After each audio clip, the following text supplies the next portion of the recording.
آله وأصحابه الطيبين الطاهرين ومن تبعهم بإحسان ودعا بدعوتهم إلى يوم الدين. أما بعد فأعوذ بالله من الشيطان الرجيم. بسم الله الرحمن الرحيم. إنا نحن نزلنا الذكر وإنا له لحافظون. صدق الله العظيم. میرے دینی اور ایمانی بھائیوں، اللہ رب العزت کا انتہائی فضل کرم و احسان ہوا کہ اللہ رب العزت نے ہمیں اپنی مشغولیات سے نکال کر تھوڑی دیر کے لیے دین کے بارے میں، دین کی سربلندی کے بارے میں، دین کو بچانے کے بارے میں غور و فکر کرنے کی توفیق عطا فرمائی. اللہ رب العزت ہمارے یہاں بیٹھنے کو ہماری مغفرت کا ذریعہ بنائے، ہمارے یہاں بیٹھنے کو دنیا میں کامیابی کا اور آخرت میں نجات کا ذریعہ بنائے.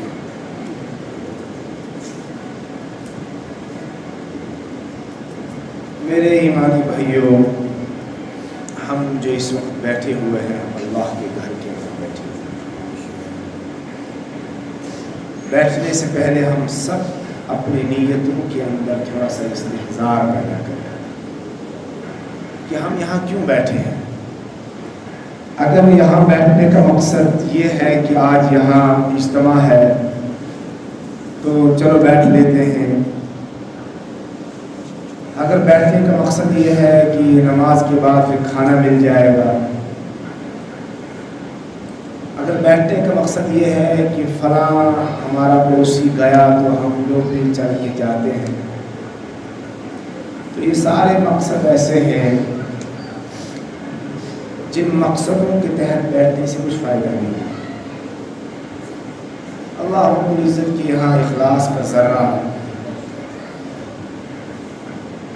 دکھلاوے کے بہت پہاڑ سے بھی بہتر ہے. اخلاص کا ذرہ دکھلاوے کے بہت پہاڑ سے بھی بہتر ہے. اس لیے سب سے پہلے اپنے دلوں کو صاف کریں اور یہ سوچیں کہ ہم اللہ کے لیے بیٹھے ہیں. میں مختصر سی بات کروں گا، تھوڑی دیر بات کروں گا، لیکن ہم اپنی نیتوں کو صاف کر کے جب بیٹھیں گے تو انشاءاللہ بات دل کے اندر اترے گی. بعض مرتبہ ہم 2-4 گھنٹے کا بیان سنتے ہیں اور اس کے بعد ہم سے پوچھا جاتا ہے کہ کیا ہوا بیان میں، اجتماع ہوا، اجتماع میں کیا بات ہوئی؟ ارے بہت اچھی بات ہوئی. نہیں، بات ہوئی کیا وہ ہمیں پتہ نہیں، لیکن بات بڑی اچھی ہوئی، بڑی لچھے دار تقریر ہو گئی. کھانا کیا ہوا؟ کھانا بڑا اچھا بنا. کھانے گئے تھے؟ تم کرنے کیا گئے تھے وہاں؟ اگر یہاں آنے کے بعد ہمیں ہمارا مقصد نہ ملے تو بیٹھنے کا کوئی فائدہ نہیں.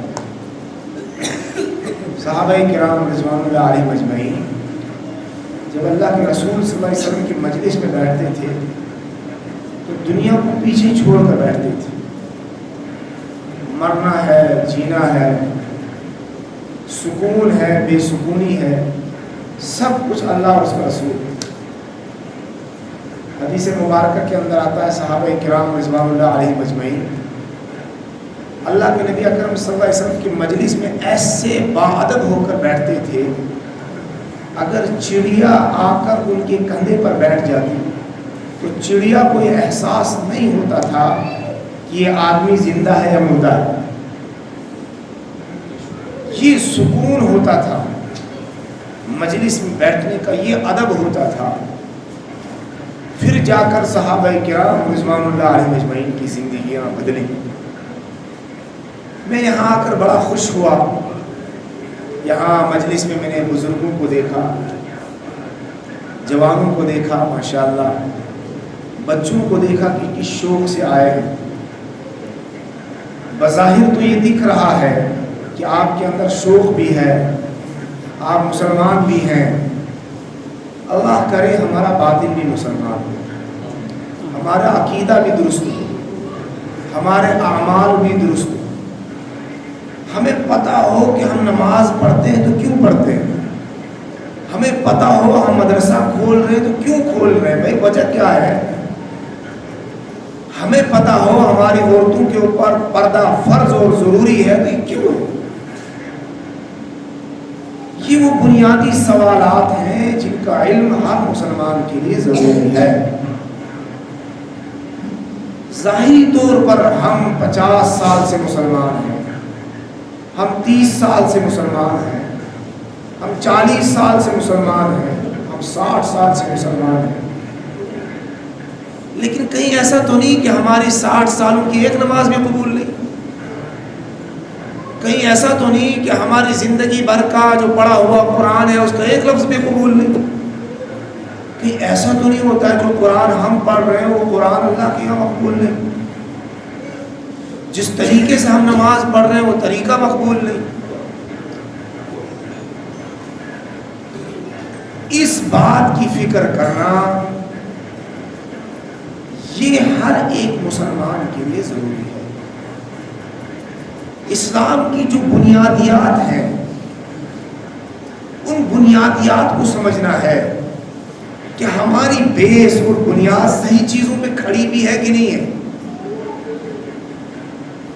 ہم بنیاد کو سمجھے پہلے تو بھائی بڑی مبارک کی بات ہے کہ آپ کے اس علاقے کے اندر ایک مدرسہ قائم ہونے جا رہا ہے۔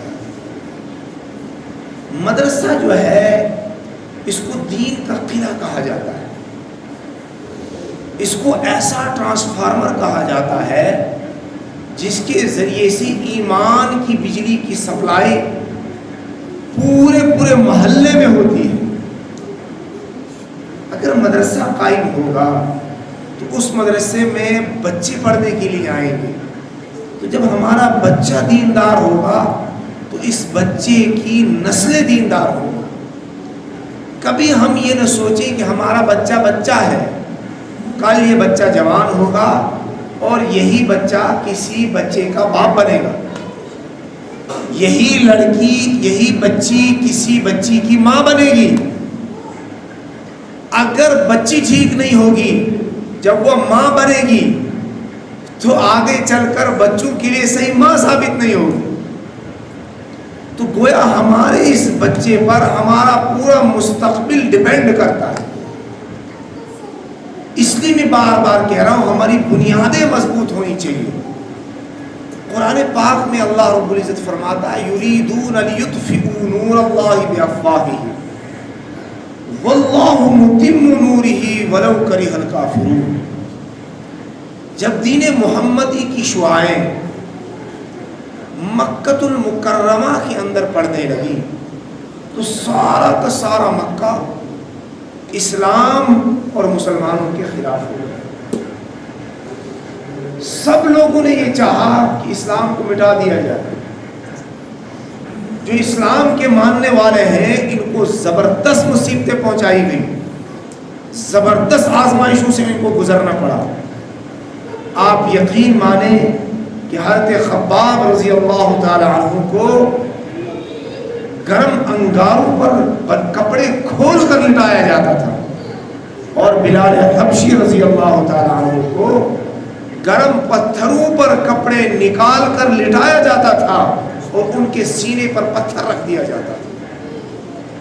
حضرت عمار، حضرت یاسر اور اس طرح تمام صحابہ کرام جو شروعات کے اندر اسلام لائے اور بعد میں بھی لوگ پیچھے لگے رہے، تمام کے تمام ان مسلمانوں کو جو خاص طور پر غریب تھے، غلام تھے، دوسری جگہوں سے ہجرت کر کے آئے تھے، ان تمام کو زبردست طریقے سے آزمایا گیا، ان کو ستایا گیا، ان کو تکلیفیں دی گئیں، لیکن وہ تمام کے تمام صحابہ ڈٹے رہے، جمے رہے، اس لیے کہ وہ سمجھ گئے تھے ایمان کا نور ان کے دلوں کے اندر جم گیا تھا۔ قرآن پاک فرماتا ہے کہ ان صحابہ کرام رضوان اللہ علیہم اجمعین نے اس دین اسلام کے لیے ایسی زبردست قربانیاں دی کہ آج ساری کی ساری دنیا مل کر اسلام کو مٹانے کی کوشش کر رہی ہے۔ اسلام کو مٹایا جائے، مسلمانوں کو بدنام کرنے کی کوششیں ساری دنیا کے اندر ہو رہی ہے، اور اس بات کی کوشش کی جا رہی ہے کہ مدارس پر بین لگایا جائے، مساجد کی اذانوں پر پابندیاں لگائی جائیں، مسلمانوں پہ عورتیں جو برقع کرتی ہیں، مسلمانوں کی عورتیں جو پردہ کرتی ہیں، ان کے قانون بنائے جائیں، اسکولوں کے اندر پردے پر پابندی لگائی جا رہی ہے، ایسے ایسے طریقے نکالے جا رہے ہیں۔ اب مدارس کو کھولنے کے لیے ٹرسٹ کا انتظام ضروری قرار دیا گیا، کبھی تو ریزرویشن کرنے کے نام پہ، کبھی ٹرسٹ کے نام پہ جو اسلامی ادارے تھے ان کو منظم کرنے کی کوششیں کی جا رہی ہیں۔ یعنی ان طریقوں سے کہا جا رہا ہے کہ اگر آپ کو مدرسہ چلانا ہے تو اس تنظیم کے ساتھ، اس طریقے کے ساتھ، اس منظم انداز کے ساتھ، اور جیسا ہم کہہ رہے ہیں اس طریقے کے مطابق آپ کو چلنا ہوگا۔ یعنی ہر وہ حربہ کھلم کھلا نہیں، دبے چھپے الفاظ میں ہر وہ حربہ آزمانے کی کوشش کی جا رہی ہے جس سے ان کی نیتوں کے مقاصد پورے ہوں۔ رب العالمین قرآن پاک کے اندر فرماتا ہے، پہلی وہی آیت جو میں نے آپ کے سامنے تلاوت فرمائی کہ اس قرآن پاک کو ہم نے نازل کیا ہے اور ہم ہی قرآن پاک کی حفاظت کی ذمہ داری لیتے ہیں۔ اور پھر دوسری آیت کے اندر فرمایا گیا کہ یہ سارا کفر، چاہے وہ کفر کسی بھی شکل کے اندر ہو، چاہے یہود کی شکل میں ہو، نصارہ کی شکل میں ہو، کسی بھی قوم اور ملت کی شکل میں ہو، دین اسلام کے خلاف جتنی تنظیمیں اور تحریکیں ہیں سب مل کر اسلام کے چراغ کو گل کرنا چاہتے ہیں۔ لیکن رب العالمین فرماتا ہے مسلمانوں گھبرانے کی ضرورت نہیں ہے، تمہارا اللہ اس وقت میں جب وہ مکے کے اندر تھا اسلام اور صرف چند لوگ اسلام لا چکے تھے، کچھ غلام تھے، کچھ غریب تھے اور کچھ ایسے تھے جن کی کوئی پہچان نہیں تھی، اس وقت جس رب العالمین نے اسلام کو عزتیں بخشی، اور پھر وہ وقت آیا مسلمانوں پر جب مسلمانوں کے لیے مکہ اور مدینہ کی زمین کو تنگ کر دیا گیا اور مسلمانوں کو اپنے گھروں سے باہر نکل کفار سے جہاد کرنا پڑا، اور مسلمانوں کو معرکہ بدر کے لیے بلایا گیا، معرکہ احد ہوا، حنین ہوا، احزاب ہوا، یہ سارے کے سارے مسلمانوں کو مار کے لڑنے پڑے۔ رب العالمین فرماتا ہے مسلمانوں گھبرانے کی ضرورت نہیں ہے، جو رب اس وقت تھا وہی رب اس وقت بھی اپنی اسی طاقت کے ساتھ موجود ہے، جس کا رب جو رب چاہتا ہے وہی ساری کائنات کے اندر ہوتا ہے۔ اس لیے گھبرانے کی ضرورت نہیں ہے، ہمتوں کے کام ہے، یہ مردوں کے کام ہے۔ میرے بھائیوں آج اگر آپ کے سامنے یہ مدرسہ تعمیر ہو رہا ہے تو اس مدرسے کی تعمیر میں بڑھ چڑھ کر حصہ لینا ہے۔ ہمیں یہ نہیں سوچنا ہے کہ ہمارے گھر کے اندر 10,000 روپے ہیں، نہیں تو ہم 10,000 روپے کہاں سے دیں؟ آپ کے پاس 1,000 روپے ہے، 500 روپے ہے، 100 روپے ہے، 10 روپے ہے، کچھ نہیں ہے، کوئی بات نہیں، کوئی بات نہیں، آپ اپنی محبتیں دے سکتے ہو، آپ اپنا اخلاص دے سکتے ہو، آپ صبح شام کا وقت دے سکتے ہو، آپ ساتھ دے سکتے ہو۔ رب العالمین آپ کے اس وقت دینے پر، اس اخلاص کے دینے پر رب العالمین آپ کو جس اجر سے نوازنے والا ہے وہ اس دنیا سے بہت بڑا ہے۔ اللہ رب العزت ہمارے پیسوں کا محتاج نہیں ہے۔ دنیا کے اندر ایسے ایسے ادارے چل رہے ہیں، ایسی ایسی مساجد تعمیر ہو رہی ہیں کہ آنکھیں خیرہ رہ جاتی ہیں، عقلیں دنگ اور حیران رہ جاتی ہیں کہ یہ کن انسانوں نے یہ نقش و نگار نکالے ہیں اور کن ہاتھوں نے اس پر یہ پیسہ خرچ کیا ہے۔ میرے بھائیوں ہم ہمتیں کریں، ہم یہ نہ سوچیں ہم گاؤں کے لوگ ہیں، گاؤں میں مدرسہ کیسے قائم ہوگا اور اگر ہوگا بھی تو یہ چلے گا کیسے؟ میرے بھائیوں جب اللہ رب العزت کسی زمین کو چن لیتا ہے تو اس پر مسجد یا مدرسہ تعمیر ہو جاتا ہے، اس پر دین کا کام ہونا شروع ہو جاتا ہے۔ اس سرزمین کو اللہ رب العزت نے چن لیا ہے دین کی حفاظت کے لیے، دین کی خدمت کے لیے۔ اب ہم نے یہ دیکھنا ہے کہ ہم کتنا ایفورٹ اس کے لیے کرتے ہیں، کتنا ہم اپنے آپ کو اس کے لیے پیش کرتے ہیں، ہم کتنا اپنا آپ اس میں لگا دیتے ہیں۔ میرے بھائیوں جب اسلام شروع کے اندر آیا تو بتاؤ مسلمانوں کے پاس کیا تھا؟ صحابہ کرام رضوان اللہ علیہ اجمعین کی ایک جماعت تھی، تقریباً 60-70 صحابہ ایسے تھے جو مسجد نبوی صلی اللہ علیہ وسلم کے ساتھ میں ایک چبوترا تھا۔ آج بھی اللہ آپ کو نصیب کرے جو آپ میں سے گیا ہوگا آپ نے دیکھا ہوگا کہ جب ہم باب السلام سے داخل ہوتے ہیں، نبی برحق صلی اللہ علیہ وسلم کا آگے آ کر روضہ ہے، پھر باب جبرائیل سے ہم باہر نکلتے ہیں، باب جبرائیل سے جب پیچھے سے مڑ کر ہم آتے ہیں تو روضہ اقدس صلی اللہ علیہ وسلم کے ٹھیک پیچھے صفہ آج بھی موجود ہے، اور اتنا اونچا ہے، اتنا اونچا ہے، اور پھر صفے کے ساتھ سے ہی راستہ ہے جو مسجد نبوی ہے۔ وہ چبوترا تھا جس چبوترے کے اندر صحابہ کرام رضوان اللہ علیہم اجمعین ہوتے تھے، جو غریب صحابہ تھے، ان کے پاس کھانے کے لیے کچھ نہیں تھا۔ جو اللہ کے نبی اکرم صلی اللہ علیہ وسلم کے پاس آتا تھا، جو بھی صدقہ آتا تھا، جو بھی زکوٰۃ آتا تھا، جو بھی لوگ امداد کے طور پر دیتے تھے، نبی برحق صلی اللہ علیہ وسلم ان صحابہ کو بلاتے تھے اور ان کو وہ کھانا اور پینا عنایت فرماتے تھے۔ ان صحابہ کا نہ گھر تھا، نہ کھانے کے لیے کچھ تھا، بس جو بدن پر کپڑے تھے بس وہی تھے، باقی جو دربار رسالت صلی اللہ علیہ وسلم سے مل جاتا تھا وہی پہن لیتے تھے، وہی کھا لیتے تھے۔ حضرت ابو ہریرہ رضی اللہ تعالیٰ عنہ فرماتے ہیں، مجھے سخت بھوک تھی، کئی دن ہو گئے تھے میں بھوکا تھا، جناب محمد رسول اللہ صلی اللہ علیہ وسلم نے مجھے بلایا، اور آپ صلی اللہ علیہ وسلم کے پاس سے کہیں سے ایک پیالہ دودھ کا آیا، تو نبی اکرم صلی اللہ علیہ وسلم نے مجھے بلایا۔ میں بڑا خوش ہو گیا کہ آج نبی برحق صلی اللہ علیہ وسلم مجھے پینے کے لیے دیں گے، چونکہ میں کئی دن سے بھوکا ہوں، پیٹ میں کچھ نہیں ہے۔ فرماتے ہیں مجھے بلایا اور مجھ سے کہا، ابو ہریرہ صفہ کے اندر جو یہ صحابہ ہیں لے جاؤ اس برتن کو، اس کٹورے کو لے جاؤ اور ان تمام صحابہ کو پلاؤ۔ فرماتے ہیں میں تو پریشان ہو گیا کہ دودھ بہت تھوڑا سا ہے، اور نبی اکرم صلی اللہ علیہ وسلم کہہ رہے ہیں کہ سب کو پلاؤ، تو پھر میرے لیے بچے گا کیا؟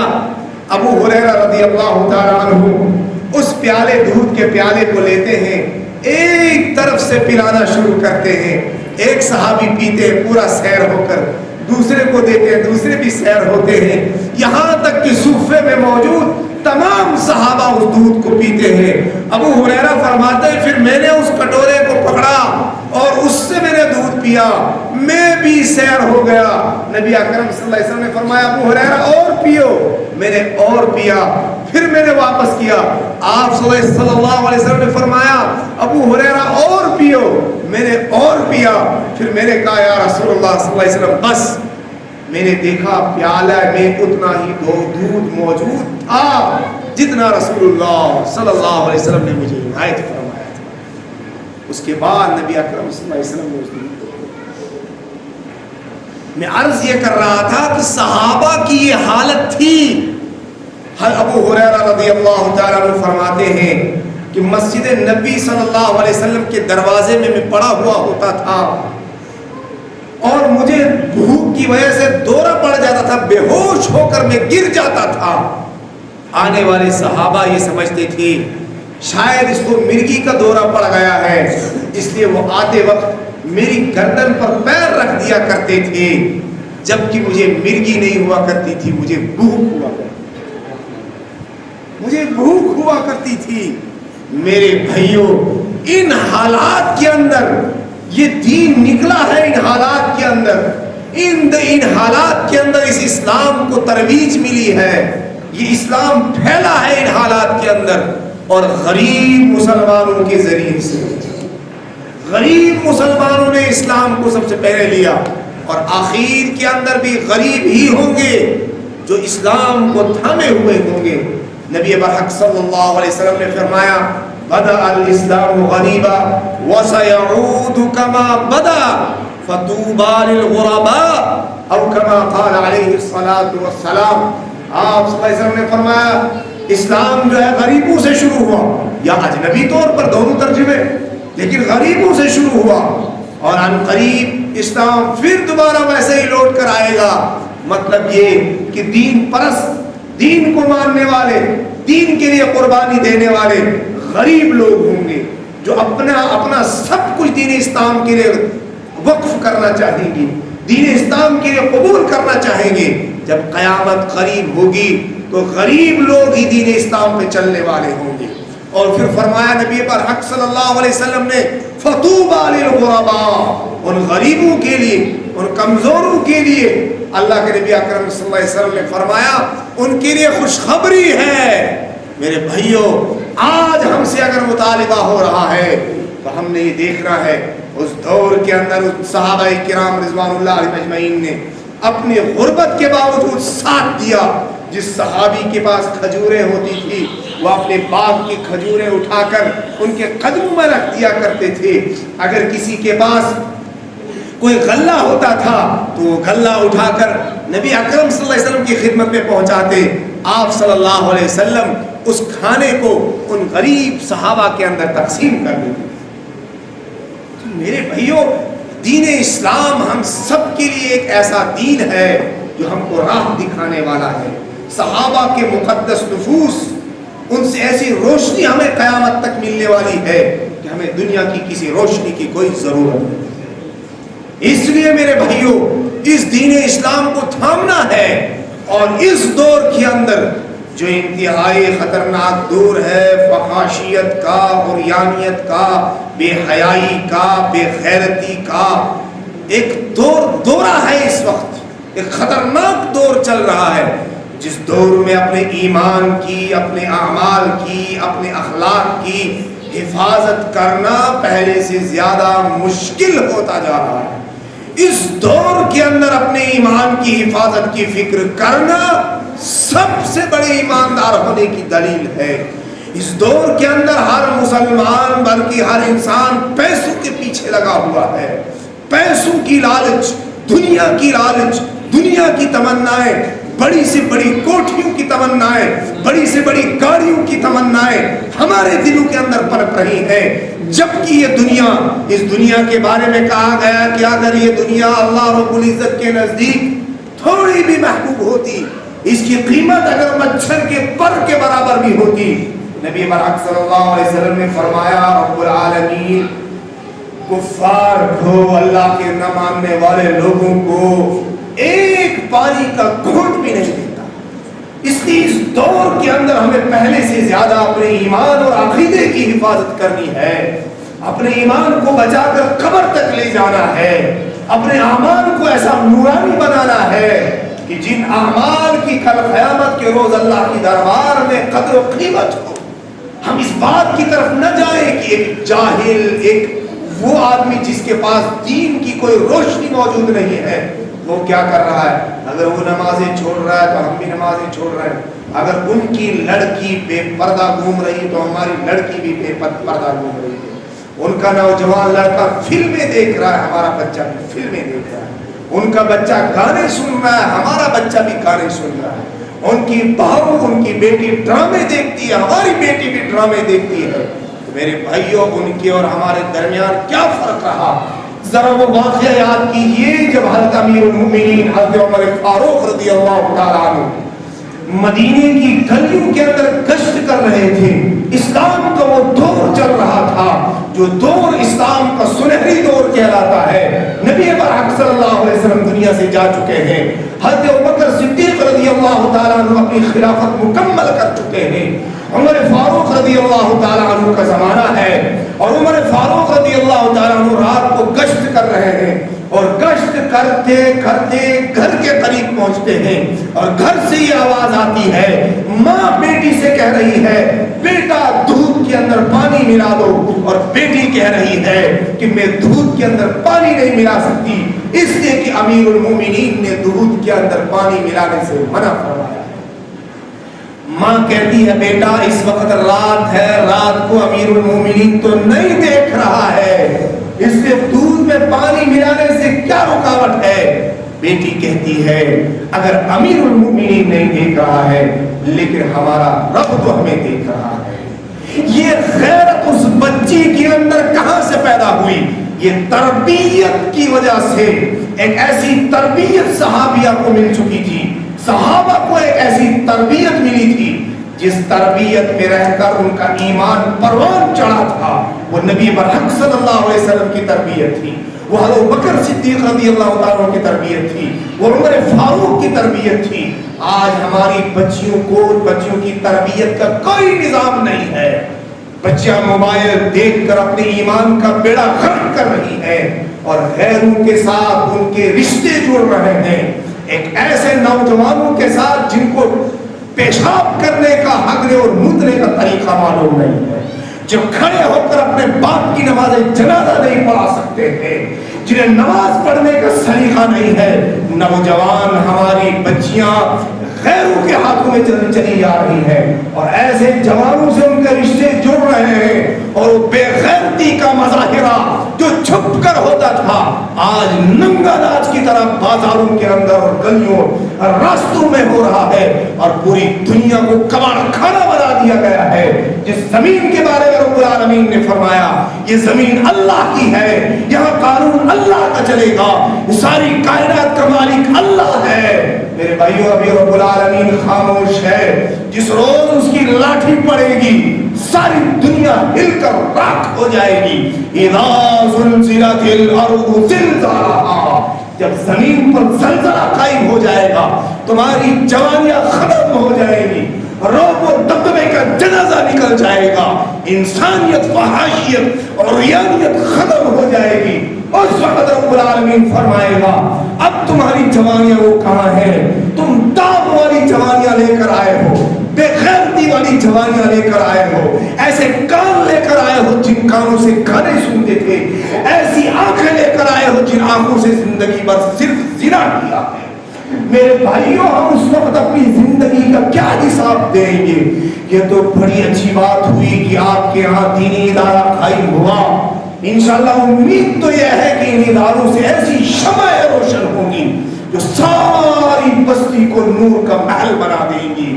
اس بستی کا تذکرہ آسمان کے اندر ہوگا، اس لیے کہ جب اس بستی کے اندر قرآن پڑھا جائے گا تو وہ گھر، وہ بستی کی وہ جگہ آسمان والوں کے لیے ایسے چمکتی ہے جیسے دنیا والوں کے لیے ستارے چمکتے ہیں۔ اس لیے میرے بھائیوں، اپنے ایمان اور عقیدے کی حفاظت کرنی ہے، اپنی نوجوان نسلوں کی حفاظت کریں۔ کہیں وہ دہریہ تو نہیں بن چکے ہیں، کہیں وہ بے غیرت تو نہیں ہو چکے ہیں کہ باپ کے منہ کے ساتھ منہ لگانے والے ہیں، اس سے منہ اکڑ کر بات کرنے والے تو نہیں بن گئے ہیں۔ بچی اس حد تک تو نہیں پہنچ گئی ہے کہ ماں کے حکم کو پیچھے چھوڑ رہی ہے، بچہ اس حد تک تو نہیں پہنچ گیا ہے کہ وہ باپ کے حکم کو روند رہا ہے۔ اگر ایسی اولادیں پیدا ہو رہی ہیں تو ڈرنے کی ضرورت ہے، وقت کو سنبھالنے کی ضرورت ہے، ایمانی غیرت کا مظاہرہ کرنے کی ضرورت ہے، ورنہ وہ دن دور نہیں ہے جب ہمیں گھسیٹ کر ہمارے گھروں سے نکالا جائے گا، گھسیٹ کر ہمیں اپنے گھروں سے نکال کر بے گھر کیا جائے گا۔ اس سے اس دن کے آنے سے پہلے اپنے ایمان اور عقیدے کی حفاظت کرنی ہے۔ ایسا چمکتا ہوا ایمان اور ایسی قربانیاں ہم نے دینی ہے کہ آج تک جو کچھ ہوا، اگر ہم اپنا کلمہ درست نہیں کر سکے، اپنی نماز درست نہیں کر سکے، لیکن ہمارے بچے بے غیرت ہو کر نہ مرے، ایسا نہ ہو ہماری بستی کے اندر کہ کوئی جنازہ پڑھانے والا نہیں، ہمارے علاقے کے اندر ایسا نہ ہو کہ ہمارے خاندان کا کوئی حافظ نہیں، کوئی حافظہ نہیں، کوئی دین کو سمجھانے والی نہیں۔ عورتوں کے اندر دین کی مردوں سے زیادہ ضرورت ہے، اس لیے کہ مرد حضرات تو مسجدوں میں، اجتماعات میں، پروگراموں میں شریک ہو کر اپنے ایمان کو تھوڑا بہت مضبوط کر لیتے ہیں، لیکن عورتوں کو ایمان کی وہ روح نہیں مل پاتی ہے۔ اس لیے عورتوں کے اداروں کا ہونا بہت زیادہ ضروری ہے۔ عورتوں کی مجلسیں قائم کی جائیں، ان کے لیے قرآن کا 1 گھنٹہ متعین کیا جائے کہ گاؤں کی تمام عورتیں، چاہے وہ بوڑھے مرد ہوں، بوڑھی عورتیں ہوں، نوجوان عورتیں ہوں، ان کے لیے ایک وقت متعین کیا جائے۔ بوڑھوں کا یہ وقت رہے گا، نوجوان عورتوں کا یہ وقت رہے گا، اور جو شادی شدہ عورتیں ہیں چاہے وہ بوڑھی ہو چکی ہیں ان کا یہ وقت رہے گا۔ ہر ایک کو مکتب میں آنا ہے، مدرسے میں آنا ہے، اور وہاں آ کر دینی تعلیم کو حاصل کرنا ہے۔ اگر ہم نے آج اپنی غیرت ایمانی کا مظاہرہ نہیں کیا، اگر آج ہم نے اپنے ایمان کو بچانے کی فکر نہیں کی، میرے بھائیوں، تو ہم اس بات کے لیے تیار رہیں کہ ہمارے مرنے کے بعد ہمارے لیے کوئی فاتحہ پڑھنے والا نہیں. ہمارا بچہ کھڑے کھڑے ہماری قبر پر پیشاب کرے، کیونکہ اس کو پتہ نہیں ہوگا یہ میرے باپ کی قبر ہے، اس کا احترام کیا ہے. اس لیے اس دن کے آنے سے پہلے جو یہاں کوشش ہوئی، یہ بڑی اچھی کوشش ہے. اس کوشش کے اندر ہم سب کو ساتھ دینا ہے. اگر ہم نے یہ سوچا ہے کہ فلاں کا مدرسہ ہے، فلاں خاندان جڑا ہوا ہے، میں کیوں جڑوں؟ میرے بھائیوں سمجھ لینا، اللہ آپ سے کام نہیں لینا چاہتا. ہمیشہ سوچنا یہ مدرسہ کسی کا نہیں، مدرسہ کس کا ہے؟ میرا ہے. یہ پوری ملت کا مدرسہ ہے. مدرسے کا کوئی ٹھیکیدار نہیں ہوتا ہے. مدرسہ اللہ کے رسول صلی اللہ علیہ وسلم کے مہمانوں کا ہوا کرتا ہے. مدرسے کے ساتھ جیسی آپ محبت رکھیں گے، اللہ رب العزت آپ کو ویسا ہی صلہ دے گا. اگر بغض رہے گا مدرسے کے ساتھ، یاد رکھنا سب سے بدترین زینہ ہے وہ، سب سے بدترین زینہ ہے وہ جس زینے کے اندر مدرسے کے متعلق بغض ہو. مدرسے سے بغض کا مطلب قرآن اور حدیث سے بغض. اس لیے مدرسوں کی محبت اپنے دلوں کے اندر ہونی چاہیے. اور جس وقت آپ کو بلایا جائے مدرسے کی جانب سے، سب نے اکٹھا ہو کر آنا ہے، کیونکہ یہ ہم سب کا مدرسہ ہے. کریں گے سب کوشش انشاءاللہ اس مدرسے کو چمکانے کے اندر، چاہے جتنی ہماری قربانیاں لگے. رات کو بلایا جائے رات کو آ جائے، دن کو بلایا جائے دن کو آئیں. جس طریقے کی قربانی کے لیے کہا جائے ہم اس طریقے کی قربانیوں کے لیے تیار رہیں. انشاءاللہ مستقبل ہمارا ہوگا. کیوں ہوگا؟ ہمارے بچوں کا مستقبل چمکے، ان کی نماز درست ہوگی، ان کا قرآن درست ہوگا، ان کا انشاءاللہ ان کی آنے والی نسلیں بھی ایماندار بنیں گی. آج ہم سب کو انشاءاللہ قربانیاں دینے کی ضرورت ہے. دیں گے سب قربانیاں. اس لیے جو قربانی مانگی جائے،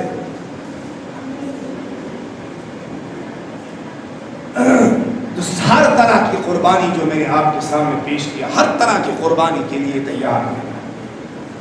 نبی اکرم صلی اللہ علیہ وسلم جب مدینہ المنورہ پہنچے، آپ صلی اللہ علیہ وسلم نے مدینہ منورہ پہنچنے کے بعد سوچا یہ کہ مسلمانوں کے لیے ایک مسجد ہونی چاہیے. کیوں؟ کیونکہ پہلے مسجد ہی سب کچھ ہوا کرتی، مسجد میں ہی قرآن، مسجد میں ہی صحابہ رہتے تھے، وہیں سارے کام ہوتے تھے. آج مدرسہ الگ کر دیا گیا، مسجد الگ. لیکن مدرسہ بھی مسجد کا ہی ایک جز ہے. نبی اکرم صلی اللہ علیہ وسلم کے زمانے میں جو کام آج مدرسوں کے اندر ہوتا ہے وہ مسجد میں ہی ہوتا تھا. سیکھنے سکھانے، قرآن کی مشقیں اور جو کچھ علمی کاوشیں ہوتی تھی سب مسجد کے اندر ہوتی. تو اس لیے آپ صلی اللہ علیہ وسلم نے اس وقت سب سے پہلے وہ ضرورت سمجھی. اس وقت آپ کے محلے میں اب مسجد تو ہے ماشاءاللہ، مدرسے کی بھی ضرورت ہے.